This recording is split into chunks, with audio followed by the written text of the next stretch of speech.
اب میں آپ کو ذرا اس جو انسانوں میں سے انسان دشمنی کا جن کا سب سے بڑا رول ہے، میں ان کی 2000 سالہ تاریخ کا آپ کے سامنے نقشہ رکھنا چاہتا ہوں۔ ان 1400 سال کا تو میں نے صرف 4 آپ کو پوائنٹس بتائے۔ موسیٰ سے عیسیٰ تک 1400 برس علیہم الصلاۃ والسلام، 2 مرتبہ عروج، 2 مرتبہ زوال، اشیریوں کے ہاتھوں پٹوائی، بابلیوں کے ہاتھوں پٹانا، گریکس کے ہاتھوں مرمت، رومنس کے ہاتھوں مرمت۔ یہ جو 2000 سال ہیں، کیونکہ اب تو ظاہر بات ہے 21ویں صدی شروع ہو گئی، 20 صدیاں حضرت مسیح کو پوری ہو گئی۔ پہلی بات نوٹ کیجئے، حضرت مسیح کی پیدائش ہے سن 1 قبل مسیح۔ یہ نقطہ آپ نے کبھی سنا ہے یا نہیں؟ جب ملینیم کا سلسلہ شروع ہوا تھا پچھلے سال، تو میں نے بیان کر دیا تھا کہ ایک عجیب حساب کے اندر انہوں نے غلطی کی ہوئی ہے۔ حضرت مسیح کی پیدائش ہوئی 25 دسمبر کو، سن انہوں نے شروع کر دیا، جو اس کے بعد جنوری آئی تو پہلا سال شروع ہو گیا۔ اگر جنوری سے پہلا سال شروع ہوا تو یہ 6 دن جو ہے تو اس کے پچھلے سال میں تھے، لہذا کہا جائے گا کہ Jesus Christ was born 1 year before Christ BC۔ تو 1 قبل مسیح میں حضرت مسیح کی پیدائش ہوئی۔ یہ آخری اسرائیلی نبی اور رسول۔ یہودی علماء کی مخالفت، دشمنی، سولی پر چڑھوا دینا میں بیان کر چکا ہوں۔ سن 33 عیسوی میں جبکہ حضرت مسیح کی عمر 33 برس تھی، اللہ تعالیٰ نے انہیں زندہ آسمان پر اٹھا لیا، لیکن یہودیوں نے اپنے خیال کے مطابق انہیں سولی پر چڑھوا دیا، ان کی موت واقع ہو گئی۔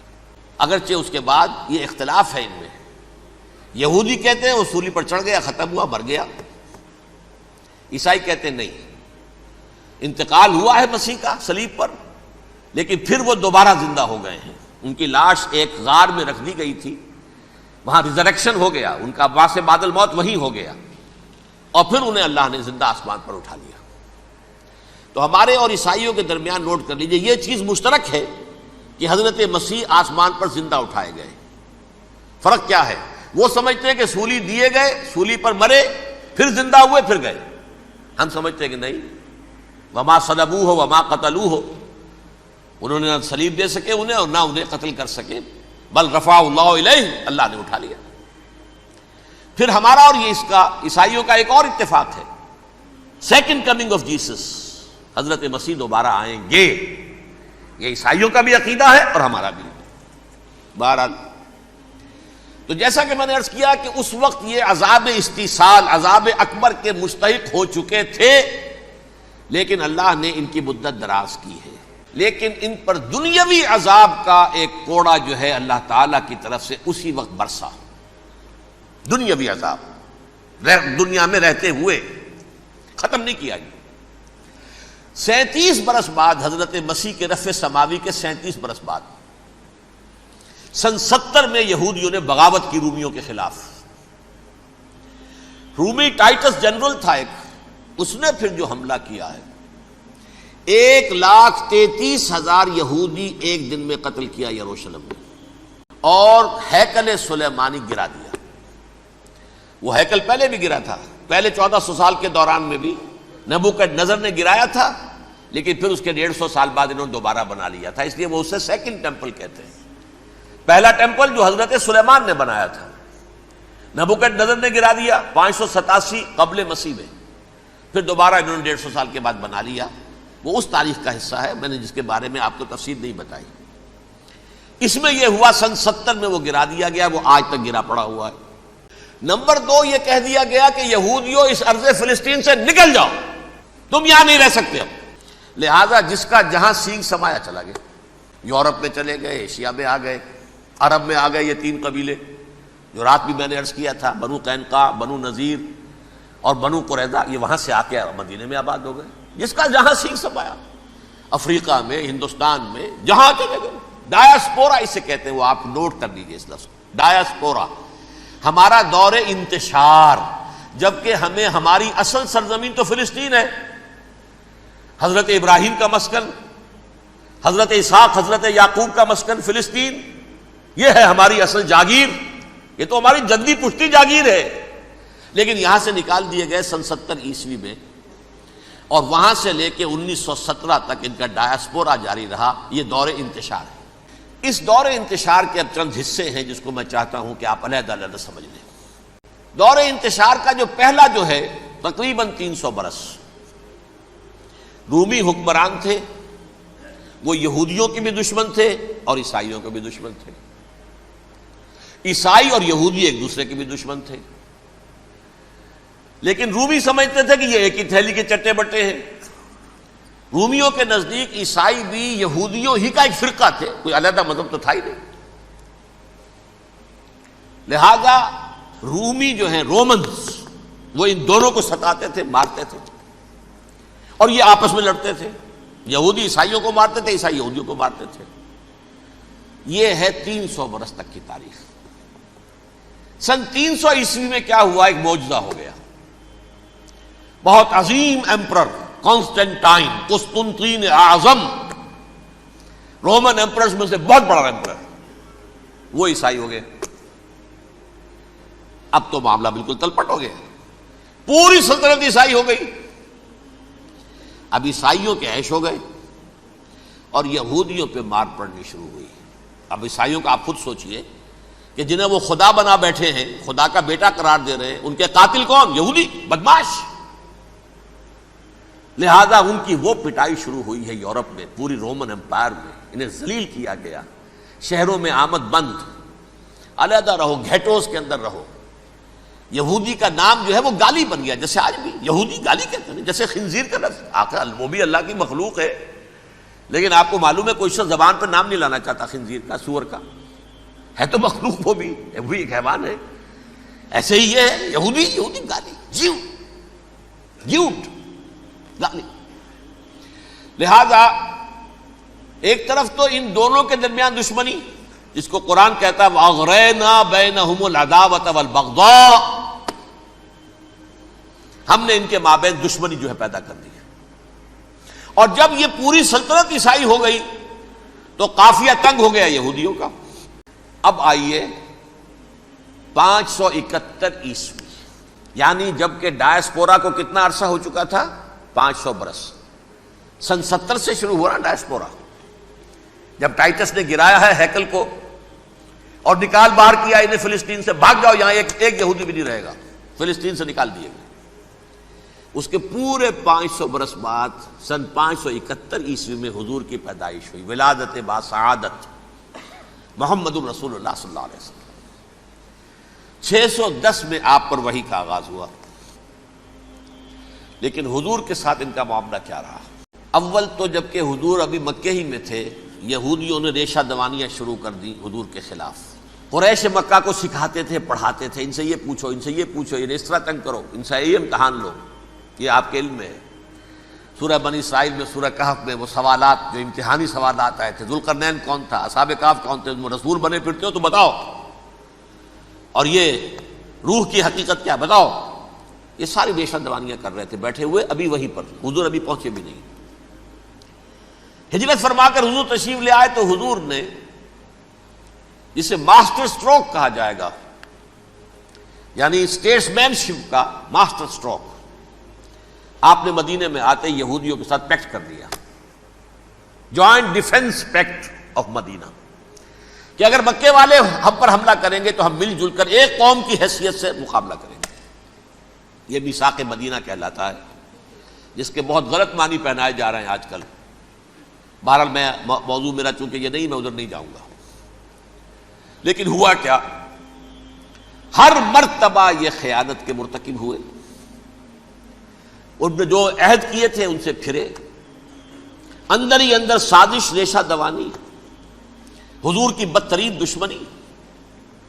سورہ نساء کی آیت نمبر 12 میں 14 میں 13 میں فرمایا ہے لا تزال تطلع علی خائنۃ منہم، اے نبی ہمیشہ آپ کے علم میں ان کی طرف سے خیانتیں، بددیانتیاں آتی رہیں گی۔ اور بار بار وہ مسلسل جنگ کی آگ بھڑکاتے تھے، قریش کو دعوت دیتے، آؤ آؤ آؤ، ہم اندر سے بغاوت کر دیں گے، تم آؤ تو صحیح، ختم کریں محمد کو اور اہل ایمان کو صلی اللہ علیہ وسلم ورضی اللہ تعالی عنہم اجمعین۔ لیکن پھر جب وہ آتے تھے تو یہ دبک جاتے تھے، ان میں ہمت نہیں تھی، میدان کے مرد نہیں رہے تھے. یہ سورہ حشر میں ان کا نقشہ کھینچا گیا ہے. کھلے میدان میں مقابلے کی اس کے اندر صلاحیت ہی نہیں ہے. یہ تو فصیلوں کے پیچھے سے، جیسے عورتیں کہیں دیہات میں لڑائی ہوتی ہے تو مرد جو ہے گلیوں میں لڑتے ہیں، عورتیں اوپر سے پتھر پھینکتی ہیں، بس وہ کام یہ کر سکتے تھے. من ورائے جدر، فصیلوں کے پیچھے سے، جنگ میں میدان میں نہیں آ سکتے. بہرحال قرآن مجید میں ہے یہ سورہ مائدہ کی آیت نمبر 64، کلما اوقدوا نارا للحرب اطفاها اللہ. اکثر و بیشتر مواقع پر تو یہ جب آگ بھڑکاتے تھے جنگ کی، اللہ اسے بجھا دیتا تھا. لیکن بہرحال اس کے باوجود جنگیں ہوئی، غزوہ بدر، غزوہ احد ہوئی کہ نہیں؟ یہ ساری اصل شرارت ہوئی. اور اس کے نتیجے میں حضور نے پھر ایک ایک کر کے 3 قبیلوں کو سزا دی. غزوہ بدر کے فوراً بعد بنو قینقاع نکالے گئے مدینے سے، غزوہ احد کے فوراً بعد بنو نذیر نکالے گئے، اور غزوہ احزاب کے بعد بنو قریظہ نکال دیے گئے.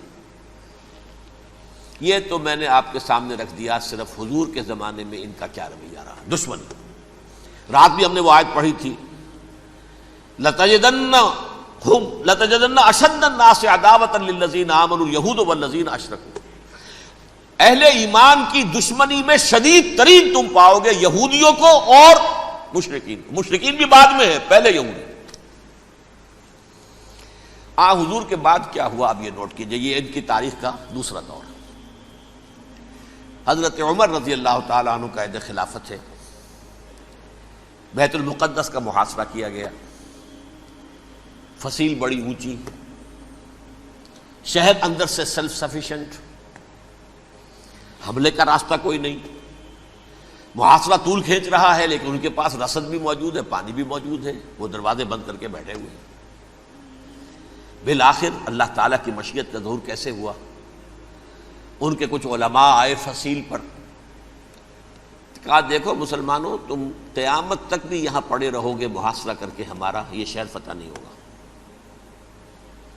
ہاں ایک درویش بادشاہ کے ہاتھوں یہ شہر فتح ہونا ہے، لیکن تمہارے اندر ہمیں وہ نظر نہیں آ رہا.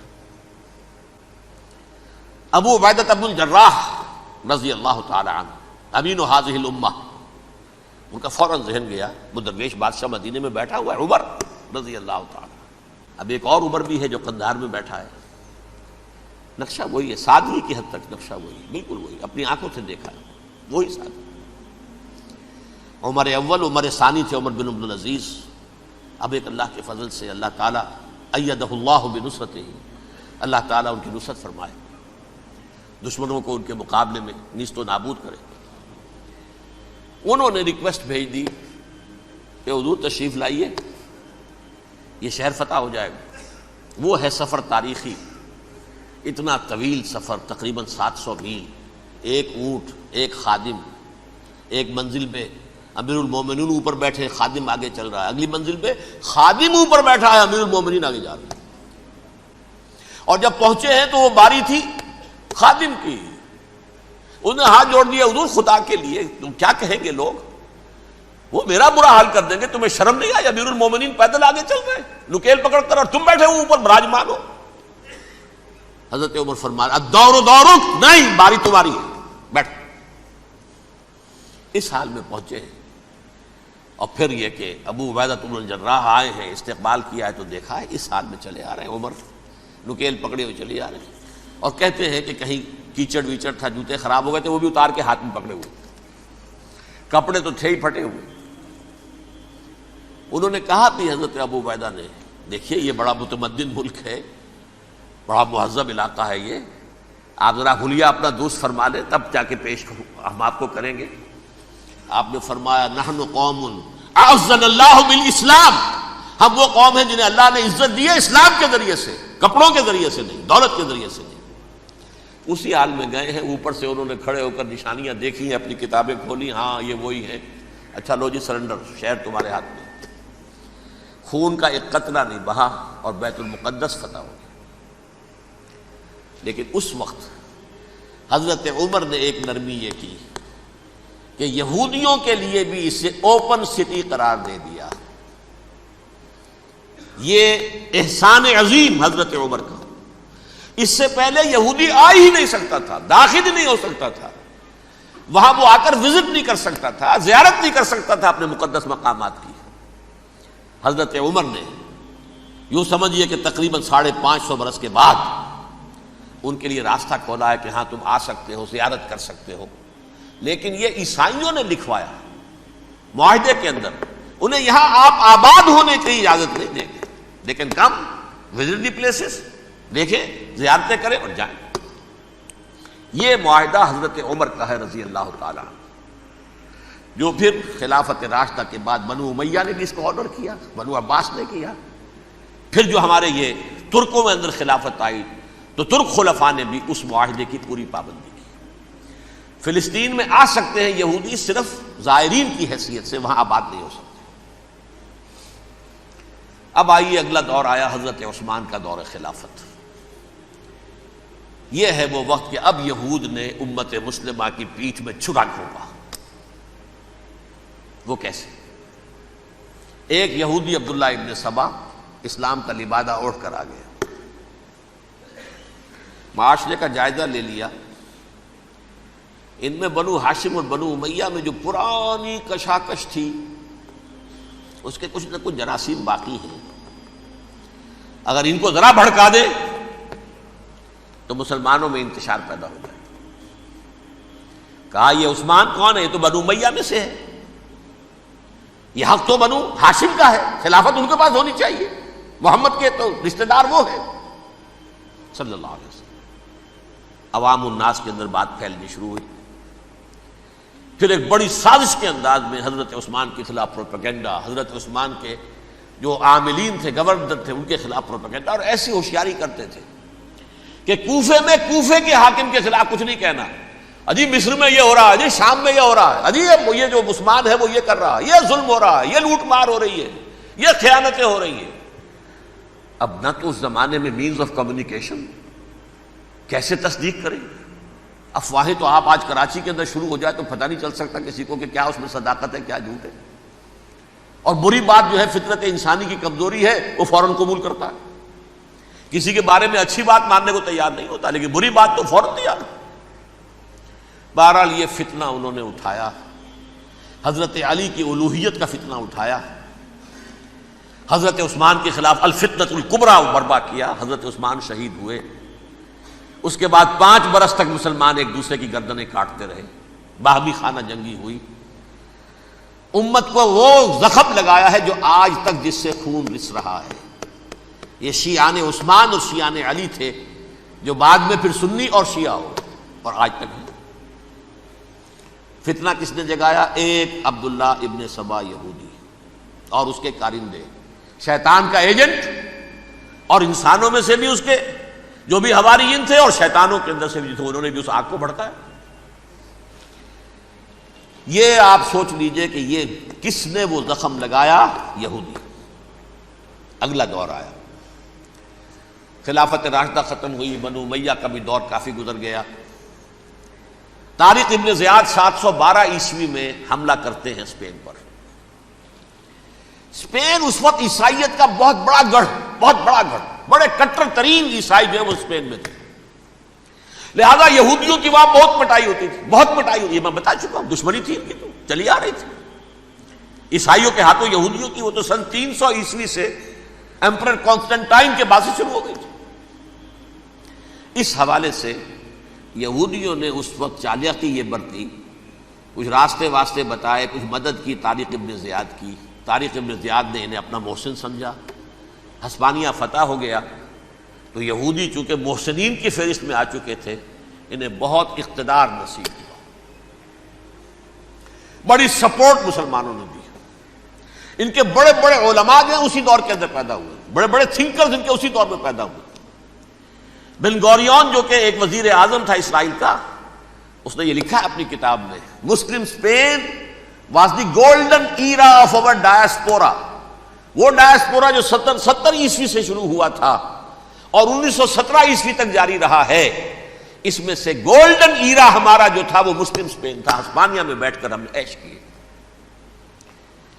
لیکن وہاں سے انہوں نے اور جو کچھ کیا، یہ تو داستان کے تو بہت سے گوشے ہیں، لیکن میں جس اسٹریٹ لائن میں چل رہا ہوں اس کے اعتبار سے ایک بات سمجھ لیجیے، وہاں بیٹھ کر انہوں نے اب عیسائیت کی پیٹھ میں چھرا گھونپا، پروٹیسٹنٹ مذہب پیدا کیا، تقسیم کر دیا، جیسے شیعہ سنی کی تقسیم عبداللہ ابن سبا، رومن کیتھولک اور پروٹیسٹنٹ کی تقسیم یہودی علماء۔ ہوتا کیا تھا، ہسپانیہ کی یونیورسٹیاں ہیں، کارڈووا میں ہے، ٹولیڈو میں ہے، گریناڈا میں ہے، غرناطہ، قرطبہ، تولیتلا، اور وہاں آتے تھے لوگ، فرانس سے چلے آ رہے ہیں نوجوان پڑھنے کے لیے، جرمنی سے چلے آ رہے ہیں، اٹلی سے چلے آ رہے ہیں، تین ہی ملک قریب ترین پڑھتے ہیں سینٹرل جو یورپ کے ہیں۔ یہاں پر جو ہے وہ اسلام جو نور پھیلا رہا تھا اس سے بھی مستفیض ہوئے، جہالت کے جو ہے پردے ان کے وہ چھٹے، اس کے ساتھ ہی وہ یہودی وہاں ان کے اندر جو جراثیم داخل کر رہے تھے وہ اس عیسائیت کے خلاف بغاوت، جو اس وقت دنیا میں عیسائیت اس وقت تھی، پوپ کا راج تھا دنیا میں اس وقت، یورپ میں جو عیسائیت تھی اس میں ایک طرف بادشاہ تھے، لیکن بادشاہوں کی حیثیت وہاں پر یوں سمجھ لیجئے کٹ پتلیوں کی تھی، اصل قوت پوپ کے ہاتھ میں تھی۔ اور پوپ کو انہوں نے جیسے قرآن نے کہا اتخذوا احبارہم ورہبانہم اربابا من دون اللہ، چونکہ سینٹ پال نے شریعت موسوی ساقط کر دی تھی تو اب شریعت تھی ہی نہیں، پوپ کو اختیار تھا جس چیز کو چاہے حلال قرار دے دے، جس چیز کو چاہے حرام قرار دے دے۔ اتخذوا احبارہم ورہبانہم اربابا من دون اللہ۔ انہوں نے کہا صاحب یہ پوپ کس بلا کا نام ہے، یہ بھی انسان ہے، بات تو ٹھیک تھی نا، اصل حیثیت تو کتاب کی ہونی چاہیے نا، ڈیوائن بک، دی ریویلڈ اسکرپچر، لہذا اور یہ کتاب ہر شخص پڑھ سکتا ہے، کوئی پوپ کے باپ کو جو ہے کوئی اس کے لیے پروپرائٹری رائٹس تو نہیں ہے کہ صرف پوپ پڑھ سکتا ہے یا پادری پڑھ سکتے ہیں، ہم بھی پڑھ سکتے ہیں، ہم بھی سمجھ سکتے ہیں۔ یہ باتیں تھی کہ جن کو بڑھا چڑھا کر بیان کر کے اور پوپ کا اقتدار ختم کرا دیا اور توجہ مرکوز کر دی بائبل کی طرف۔ اب بائبل میں بڑا حصہ تو اولڈ ٹیسٹامنٹ کا ہے، نتیجہ کیا ہوا، یہود کی عظمت پروٹیسٹنٹس کے نزدیک مسلم ہو گئی۔ اصل قوم تو یہ ہے، وہ دشمنی بدلی کہ نہیں بدلی، موسیٰ کے امتی یہ ہے، تورات موسیٰ کو دی گئی، ابراہیم کی نسل یہ ہے، لہذا وہ جو دشمنی تھی، جو عداوت تھی کہ ہمارے خدا کو سوری چڑھانے والے ہیں یہ بدماش، اس کا ازالہ ہوا اس پروٹیسٹنٹ مذہب کے نتیجے میں۔ یہ میں اب آپ کو بتاتا ہوں کہ ایک نتیجہ وہ نکلا ہے جسے برٹرنڈ رسل نے بیان کیا ہے، اس کی کتاب ہے ان پریز آف آئیڈلنس، صفحہ 108۔ وہ لکھتا ہے the Christians retaining the Judaic belief in special revelation added to it the Roman desire for worldwide domination and the Greek taste for metaphysical subtleties. The combination produced the most fiercely persecuting religion that the world has yet known. یہ تین چیزیں آ کر عیسائیت میں مل گئی۔ ایک تو جب یہ اولڈ ٹیسٹامنٹ جو ہے وہ ان کے ہاتھ میں آ گئی، اور اس کے میں کچھ آپ کو بتا دیتا ہوں کہ اولڈ ٹیسٹامنٹ کی تعلیمات، کیونکہ یہ اولڈ ٹیسٹامنٹ جو ہے یہ محرف تھی، اصل تورات تو گم ہو گئی تھی 587 قبل مسیح میں، جب پہلی مرتبہ ہیکل جو ہے تباہ ہوا ہے اس وقت ختم ہو گئی تھی۔ اس کے کوئی 150 سال کے بعد انہوں نے یادداشتوں سے مرتب کر کے لکھی ہے، اب اس میں ان کے اپنے خیالات، اپنے امانی، اپنی توجیحات وہ شامل ہو گئیں۔ لہذا میں آپ کو حوالے دیتا ہوں، اس کتاب کے اندر مظالم کی جو تعلیم دی گئی ہے، اہل کتاب نے اپنے مظالم قتل عام کے جواز کے لیے تورات میں تبدیلیاں کی اور پیغمبروں پر دہشت ناکی اور بدترین حرام کاری کے الزامات لگائے۔ سنیے، پہلا حوالہ ہے یہ گنتی باب 31 آیات 17-18۔ اس لیے ان بچوں میں جتنے لڑکے ہیں سب کو مار ڈالو، اور جتنی عورتیں مرد کا منہ دیکھ چکی ہیں ان کو بھی قتل کر ڈالو، لیکن ان لڑکیوں کو جو مرد سے واقف نہیں اور اچھوتی ہیں اپنے لیے زندہ رکھو۔ یہ کسی اللہ کی کتاب کا یہ جملہ ہو سکتا ہے؟ کسی ریویل بک کا؟ اور سنیے، یہ ہے استثناء ڈیٹرانومی باب 20 آیت 16 تا 18۔ پر ان قوموں کے شہروں میں جن کو خداوند تیرا خدا میراث کے طور پر تجھ کو دیتا ہے، کسی ذی نفس کو جیتا نہ بچا رکھنا، جیسا خداوند تیرے خدا نے تجھ کو حکم دیا بالکل نیست کر دینا۔ مرد، عورتیں، بچے، بوڑھے سب ختم۔ یہ کتاب مقدس ہے۔ اور سنیے، سموئیل باب 27 آیت نمبر 9، اور داؤد نے اس سرزمین کو تباہ کر ڈالا اور عورت مرد کسی کو جیتا نہ چھوڑا۔ نمبر 4، ان سب آباد شہروں کو ماں، عورتوں اور بچوں کے بالکل نابود کر ڈالا۔ کتاب استثناء باب 3 آیت 6۔ یہ ہے جو کہہ رہا ہے برٹرنڈ رسل، کرسچینٹی میں آ کر اب یہ تین چیزیں شامل ہو گئی۔ ایک تو یہ باربیرین یہ تعلیم جو ہے، اور یہ مذہب کے نام پہ تعلیم، یہ کتاب مقدس کی تعلیم۔ نمبر 2، رومنز کے اندر جو ایک تمنا تھی ورلڈ ڈومینیشن کی، وہ عیسائیت کے اندر آ گئی، اس لیے کہ پوری رومن امپائر جو ہے عیسائی ہو گئی، تو اسے وراثت کے اندر ورلڈ ڈومینیشن کی جو ایک تمنا تھی وہ مل گئی۔ اور پھر یہ کہ انہوں نے جو توہمات تھے یونانیوں کے، ان کو بھی اپنے ہاں مختلف شکلوں کے اندر جمع کر لیا۔ ان تین چیزوں کا the combination produced the most fiercely persecuting religion that the world has yet known. اس کے نتیجے میں دنیا میں تاریخ انسانیت کے اندر جو بدترین خونخوار ترین مذہب ہو سکتا ہے، وہ شکل عیسائیت نے اختیار کی۔ اور اس کا مظہر عتم کیا تھا؟ نوٹ کیجئے، صلیبی جنگیں۔ ایک بات ٹائم ٹیبل کے اعتبار سے نوٹ کر لیجئے گا، فرسٹ ملینیم ختم ہوا، سیکنڈ شروع ہوا۔ ان کے 1000 سال ختم ہوئے تو 11ویں صدی میں سیکنڈ ملینیم شروع ہوا، تو پہلی صلیبی جنگیں ہوئی، لاکھوں مسلمان قتل کیے گئے۔ صرف یروشلم کے اندر اتنا خون بہایا، اتنا خون بہایا ہے کہ خود ان کے ہسٹورینز لکھتے ہیں کہ جب ان صلیبیوں نے جب گھوڑوں کے ساتھ وہ چل رہے تھے گلیوں میں، تو ان کے گھوڑوں کے گھٹنوں تک خون کی ندی بہ رہی تھی۔ جہاں سے گزرے ختم کرتے چلے گئے، آبادیاں کی آبادیاں ختم کر دی۔ اگرچہ اس کروسیڈ میں گیہوں کے ساتھ گھن بھی پسا، یہودی بھی بہت مارے گئے۔ یہ فرانس سے، جرمنی سے جب یہ کروسیڈرز آ رہے تھے، 3000 میل کا سفر طے کر کے آئے تھے۔ سوچئے تو صحیح، اربن ثانی پوپ جو تھا، آگ لگا دی تھی اس نے پورے یورپ کے اندر، شرم سے ڈوب مرو، تمہارے مقدس علاقے مسلمانوں کے ہاتھ میں، انفیڈلز، یہ کافر، یہ مرتد، یہ ملحد۔ مسیح جہاں پیدا ہوا، مسیح کو جہاں سولی دی گئی، وہ کہاں ہے؟ ان کے ہاتھ میں۔ وہ آگ لگائی ہے، 3000 میل کا فاصلہ طے کر کے یہ قومیں آئی ہیں وہاں، اور جو تباہی مچائی ہے انہوں نے۔ تاریخ انسانی میں ایسی بربریت کی کوئی مثال، اور یہ ان کے اپنے ہسٹورینز لکھتے ہیں، شرم کے مارے ایسے محسوس ہوتا ہے جیسے ان کی گردنیں جھکی جا رہی ہیں، لکھتے ہیں۔